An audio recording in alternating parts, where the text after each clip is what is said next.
Dearly beloved, God has given me a marvelous message today. The theme of my message: are you depressed? Are you depressed? There are so many people, even in the church, they are depressed. There are giants, they get depressed. Well-educated people, they get depressed. Big businessmen, they get depressed. As scientists get depressed. And also the people who treat the mad people, the psychological doctors, all these people, if you are a human being, you get depressed. But I want you to know that my God can deliver you from depression. And there is nothing that God cannot do. We know that. God created us with His own image, and He gave us the mind, body and the soul. Body, soul and the spirit. He gave us the body, soul and the spirit, and also He gave us a mind. Mind is the battlefield of the enemy. Most of the time, the Satan put ideas to your mind. And this morning also he may have tried with the things that you heard and the things that happen here. If you allow your mind to be depressed, you will not be able to overcome from. If you continually allow your mind to be depressed, you will be a mad woman or a mad man. So there are good ways to overcome, because Jesus Christ went to the cross to deliver us and heal us from all ailments. And his head was crowned with the thorn of crowns in order to heal our brain and oppression and depression and all these things. Also there are spirits. The spirit of depression has taken control of the human beings. But if you are a child of God, if God has chosen you, if the Holy Spirit is within you, and if you are washed by the blood of Jesus and covered by the blood of Jesus, and if you are under the wings of the Heavenly Father, you will be able to overcome from depression. Even the great men of God has got depression and even give up the ministries and fallen from their faith, given up everything.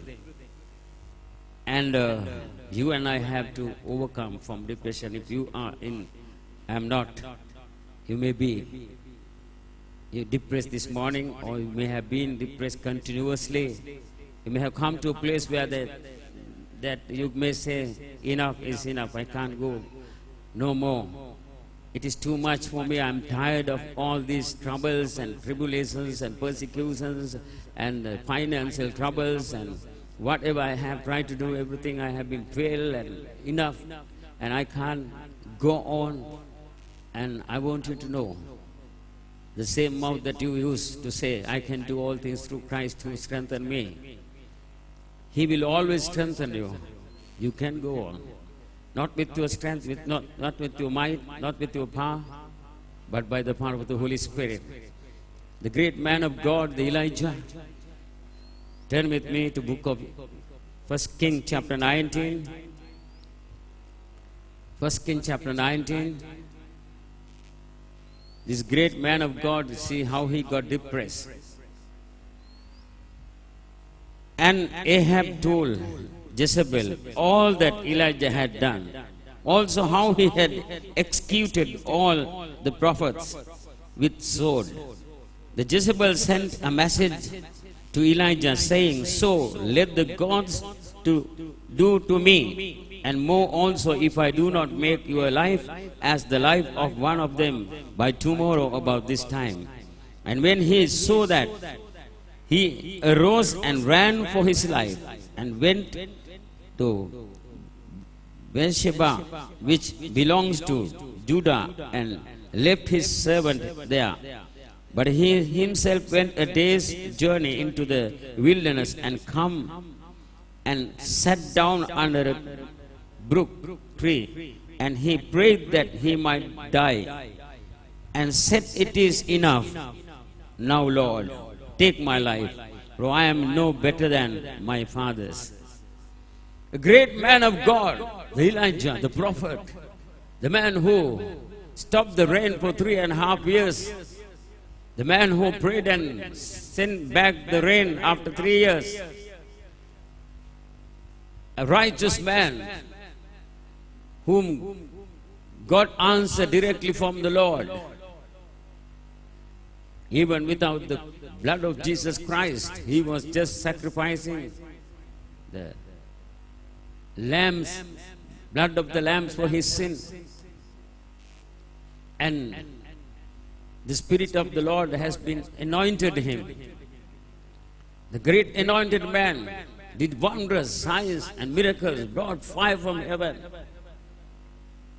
He brought fire from heaven, destroyed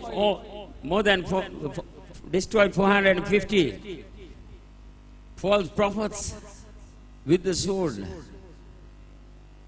He was a great man. He had enough strength of God in him. What happened to him? When a woman said one word, she promised that she will kill him tomorrow at this time. He got depressed. He ran for his life.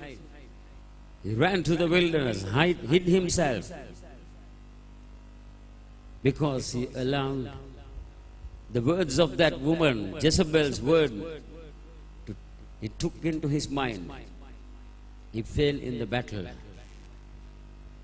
Most of you are getting caught for the words of the other people and get scared and fearing and shivering, and you take wrong decisions. Elijah forgot the God who sent the fire from heaven, who did wonders and miracles, signs.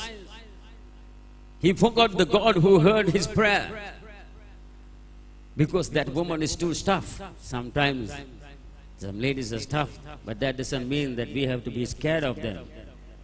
We don't have to be scared of these words of the women. Some men are still the same. If my wife starts to shout, he run away from the house. He's scared of the wife because he is the boss in the house. So many ladies are bosses in the house. The men are servants. And they are scared of the women. I don't know why. Maybe because of the lust of the flesh. And why he got scared for this woman? She promised that surely tomorrow at this time I will kill you.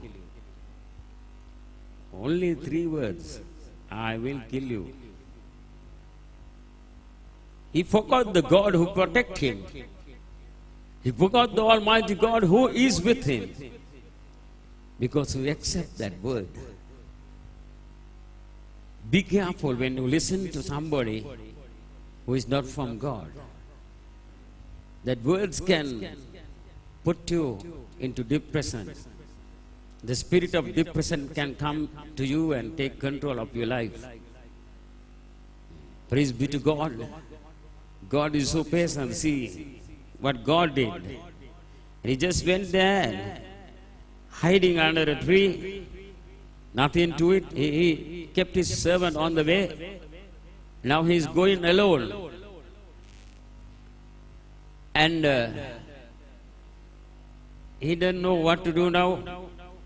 He just asked God to take him. He's saying, God, enough. It is enough. Now, Lord, take my life, for I am not better than my fathers. He wants to give up everything and die. So God didn't say anything. God was silent. God didn't say, Elijah, hearken unto my voice. He kept quiet. When you are in trouble, sometimes when you are crying to God, He is silent. You don't hear anything from God. Neither nobody else there. There were many with him. Now he thinks now he is alone. There was no one to stand with him. Now he thinks even the God is not with him because he is crying to God and God is not hearing. He's not answering. He just slept under the tree. Then from verse 5. Then as he lay and slept under the tree, broom tree, suddenly an angel touched him and said to him, "Arise and eat." He just asked God to take him. He wants to die. And he slept. He was under the deep sleeping. An angel came and woke him up, and there was a food prepared near his head. It says cake. Some Bible says bread. So God has prepared food for him, very warm food in the wilderness. Angel of the Lord, God has sent the angel of the Lord with the food. As he has become weak because he has been running from that area to the mountain in the wilderness, he is tired and weary. What is most important is to look after himself first. So God gave him the food through the angel. He ate and he slept again. It's good if you are too tired and weary, go to bed and sleep. God will provide what you need. Even though there is no one to care for you, He is there. Always is there. Now God didn't ask anything. He said, "Are you mad? Have you forgotten me? Why are you getting scared of that woman? Who is she? I am Almighty God. You fear in that woman." He didn't say anything. He was hungry and tired and weary, and he supplied his food. He ate and slept again. After some times again, the angel of the Lord came. The verse 6. Then he looked, and there by his head was a cake baked on coals and a jar of water. So he ate and drank and lay down again. And the angel of the Lord came back the second time and touched him and said, "Arise and eat, because the journey is too great for you." So he arose and ate and drank, and he went into the strength of that food 40 days and 40 nights, as far as Horeb, the mountain of God. And there he went into the cave and spent the night in that place. And behold, the word of the Lord came to him. And he said to him, "What are you doing here, Elijah?" So he said, now the story is saying what happened. And then the Lord gave him another plan. He didn't know. As he was stopped from the first vision of his ministry, he felt his drop alone. He didn't know there were so many other 750 priests were there, prophets were there. And also God was watching as he was depressed and running away from that woman. His eyes was upon him. He waited till he went to that wilderness and slept in that place and fed him and led him into the plan and the purpose of God to fulfill in his life. My beloved, even though you are depressed and oppressed, God has a specific plan for your life, and He will provide what you need. You don't have to worry about anything. All what you have to do is to wait upon the Lord, and don't allow the spirit of depression to take control of you. And the Lord is there to provide you. Lord is there to protect you. The Lord is there to lead you and guide you. And He will never leave you. He will fulfill His plan and His purpose and His heavenly vision that God has given you. May God bless you with these few words. And may God give you the grace to overcome from the depression.